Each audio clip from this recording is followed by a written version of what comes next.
Welcome. Sometimes life just it has a way of wearing you down, doesn't it? Mhm. Circumstances, disappointments, maybe just the sheer grind of it all. It can leave certain parts of you, certain situations feeling well, dry, lifeless, like nothing could ever really grow there again. It's a really universal human experience, isn't it? That sense of depletion, maybe hopelessness settling in. We all encounter those areas, I think, big or small, that just seem stuck or withered, maybe beyond repair. Absolutely. And that feeling, it kind of leads us to a question that sits right at the heart of what we're diving into today. It's an invitation, really, to look inward, yes, but also outward at situations you might feel have, well, flatlined. So here's the question to consider right from the start. What's one area of your life where you need to start speaking life again? That question, it really cuts to the core because it implies not just a passive wish for change, right? But an active role in helping bring it about. Today, we're exploring this really profound idea of restoration, of bringing vitality back to those places that feel depleted or lost or maybe even dead. We'll be looking at how an ancient, really powerful perspective connects surprisingly to our lives right now, offering a path maybe to revitalizing what seems beyond hope. Think of it as a deep dive into the mechanics of hope itself, drawing on powerful, timeless wisdom. We'll unpack this idea and then look at how these principles are playing out in real, tangible ways in the world around us today. It's not just theory, it's something we can actually see in action. So where does this whole idea come from? Speaking life into things that seem dead. To really get it, we have to go back to a foundational text, a powerful vision. It's in the book of Ezekiel, chapter 37. And the scene described is incredibly vivid. God speaks to the prophet Ezekiel, places him in a valley. But this isn't some lush green valley. No, it's explicitly described as being filled with bones. Yeah. Dry bones. And not just a few bones, but many bones. Yeah. And crucially, the text says they are very dry. Right. And that imagery, it's definitely chosen for a reason. It's stark, a symbol of just utter lifelessness. These aren't, recent remains. They're dry bones, bleached by the sun, scattered everywhere. It represents something that is completely, utterly dead, hopeless, seems beyond any natural possibility of repair or restoration. It's the picture of a situation that has hit its absolute end point. It is powerful Yeah. and really conjures up that feeling we talked about, doesn't it? Those areas in our own lives that maybe feel like that valley, dry, scattered, without any flicker of life. And then comes this extraordinary instruction from God to Ezekiel. He's told to do something about this impossible scene. God says to him, prophesy to these bones and say to them, dry bones, hear the word of the Lord. This is what the sovereign Lord says to these bones. I will make breath enter you and you will come to life. Wow. Yeah. It's a command that just defies all logic, all natural expectation.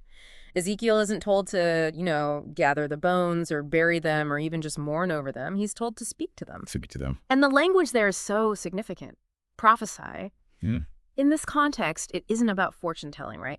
It means to speak by divine inspiration, to declare God's specific will and purpose, which in this case is restoration. Okay. And the word of the Lord, well, that's not just a suggestion, it's the divine message, and it carries the power to accomplish what it declares. Right. The power is actually in the word itself, backed by the one speaking it. Makes sense. Exactly. And the term sovereign Lord, that really underscores God's ultimate authority and power over everything, including life and death. It's an assertion of his absolute capability, even in this impossible situation. Okay. And finally, breath.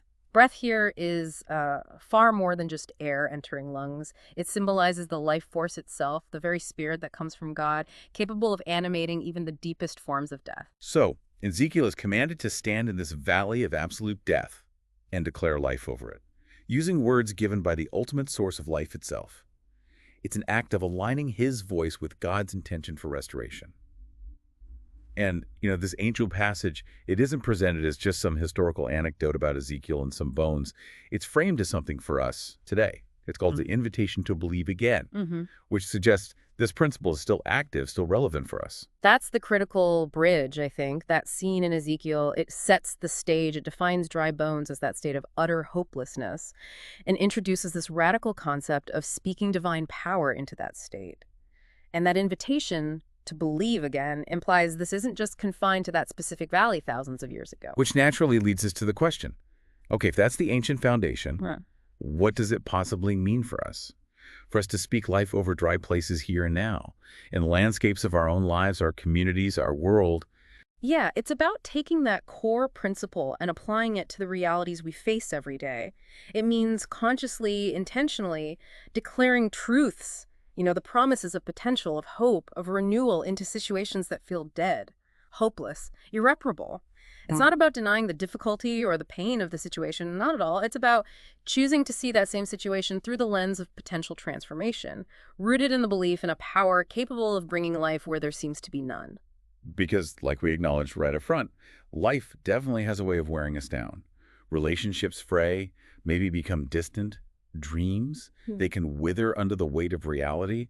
Personal struggles can feel just insurmountable sometimes, leaving parts of our hearts feeling brittle, broken, like those dry bones. We all have those internal valleys, don't we? Or external ones. We do. And the core takeaway from this ancient wisdom, perhaps the most powerful assertion, is this idea that nothing is too dead for God to restore.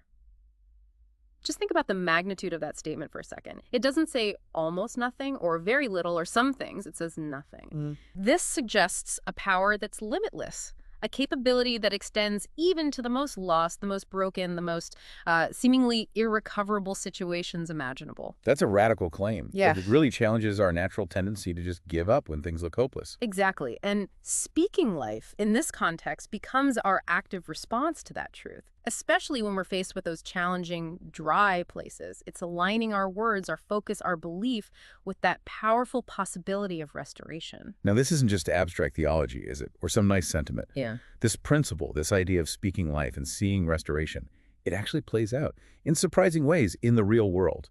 Here's where it gets really interesting.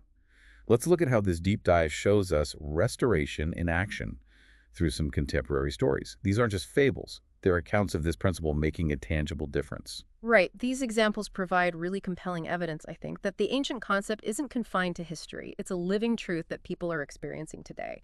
Consider the story of a youth leader working in Chicago. Yeah, this account points to a time around 2025. Yeah. And they were dealing with a very real, very difficult challenge. A community center, absolutely vital for the youth in that area, was on the brink of shutting down. It was basically becoming a dry place in the community, losing funding, losing participation, losing hope. It was vital, but it was dying. The situation looked pretty dire, but this youth leader, they didn't just resign themselves to it. They chose an active response rooted in this very principle we're discussing. They rallied local churches, uniting people with a shared concern for the community and its youth. And then they led this focused, deliberate effort, a 40-day period of prayer, specifically directed at that community center and its future. Wow. It was an intentional act of speaking life, right? Declaring belief and possibility into a situation that seemed lost from a purely practical standpoint. And the outcome. Sometime after that focused period of rallying and prayer, that center didn't just survive, it transformed. It became one of the most vibrant, thriving hubs for at-risk youth in the entire city. It's a powerful, concrete example, isn't it, of how collective faith and intentional action speaking life over a communal, dry place can lead to remarkable restoration, renewed vitality. It really shows the principle scaling up, affecting a whole community space. Now, let's look at another example from the material.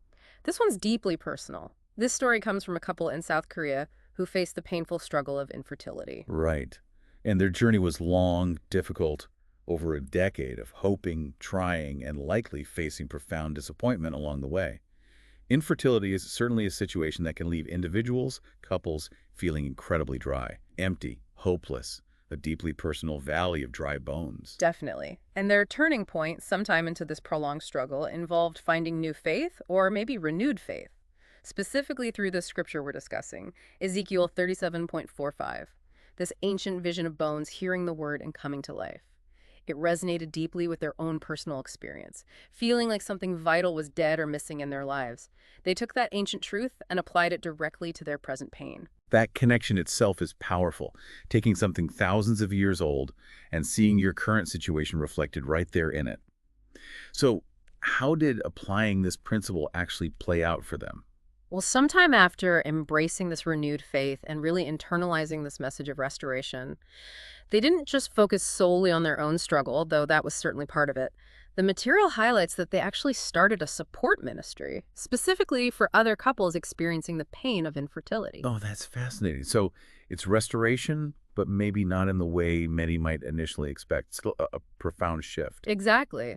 While the context strongly implies their own situation was deeply impacted by their faith and applying the scripture, the explicit outcome mentioned is the ministry. This illustrates restoration not just as, receiving exactly what was lost, but also in finding purpose, finding hope, finding the ability to minister to others through the very valley they walked through. Wow. Their dry place, in a sense, became the ground from which this ministry of support and hope for others could grow. Its restoration found in pouring out to others. These stories, then, the community center in Chicago, the couple in South Korea, they aren't just isolated incidents. The material presents them as modern reflections, kind of like contemporary proof points. They show that the principle derived from that ancient vision, intentionally speaking life, believing in a power capable of restoring even the driest places, well, it can lead to tangible, positive, transformative change in real-world situations. Yeah. They demonstrate that faith, when combined with action-rallying support, prayer, starting a ministry, extending hope, is a powerful force. They really move the idea from just an abstract concept to lived reality, don't they? They challenge that notion that some things are just lost forever. So we've looked at the ancient roots, we've seen the principle echoed in modern stories. Now, the most important part, really, what does this all mean for you listening right now? How do you take this profound idea and bring it back home, back into the specific landscape of your own life? Those places you might have identified at the beginning, the ones that feel dry or depleted. Well, the invitation presented by this body of wisdom is deeply personal. It's direct. It calls you to first, maybe courageously, identify those areas in your life that feel dry. Be honest about them. Maybe it's a specific relationship that's just withered on the vine, or a long-held dream that feels dead and buried, a persistent personal struggle you feel completely stuck in, or perhaps just a profound sense of weariness or cynicism or hopelessness that has kind of settled in your own heart. Whatever feels worn down, broken, stagnant, or seemingly beyond repair. Acknowledging the dryness. That's the first step, right? Precisely. And then the call is to take active steps, to intentionally spear promises, to declare your belief in a power capable of bringing life and restoration to those specific areas. Again, this isn't about pretending things are fine when they're not at all. It's about aligning your words, your thoughts, your belief with the possibility of transformation, drawing on the truth expressed in that valley of dry bones, that with divine power, life can emerge even from death. Okay, but what does speaking promises or speaking life actually look like in practice? Is it just, positive thinking? Is it saying words out loud? It can be a combination of things. It's certainly more than just wishful thinking. It can involve speaking words of faith over the situation, yes, whether silently or aloud in prayer or even writing them down. It's about affirming the possibility of restoration, even when your circumstances are screaming the opposite. It's choosing to believe in the potential for change, even when the evidence right in front of you looks like, well, dry bones. And how does action tie into it? Because we saw that with the examples. The youth leader rallied churches and prayed. The couple found faith and started a ministry. Yeah, that interplay is absolutely crucial. It's not just passive declaration, believing in the possibility of life and then taking steps, however small they might seem, that are aligned with that belief. They're deeply intertwined. Speaking life can fuel action, and action often reinforces belief. Makes sense. So for that difficult relationship, it might be speaking words of forgiveness or a possibility internally and then reaching out. For that dream that feels dead, it might be speaking belief in its potential and taking one small, practical step towards it. For that internal weariness, it might be speaking truth about hope and seeking support, or engaging in practices that actually nourish your spirit. It's believing and acting on that belief, even when those first steps feel fragile or uncertain. It sounds like cultivating an active posture of hope, really. Refusing to let the dry bones have the final word. That's exactly it.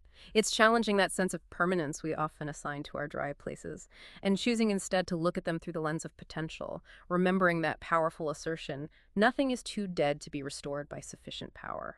So, as we wrap up this deep dive, the core message really resonates, doesn't it? There is a power capable of bringing life even to the most barren landscapes we face, internally or externally. Nothing you're dealing with, no situation, no part of your heart is inherently beyond the possibility of restoration. And there is a powerful active component for you in this process in declaring that belief, in speaking life intentionally and consistently, even over the very driest places you encounter. It definitely requires a shift in perspective, a willingness to engage with faith and possibility, even right in the face of difficult reality. It asks us to use our voice not just to describe the dryness, but to align with the potential for rain, for breath, for life. And so we return to the question we began with. Let it settle with you for a bit. Give it some real thought.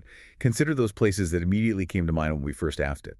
What's one area of your life where you need to start speaking life again? Thank you for joining us for this deep dive.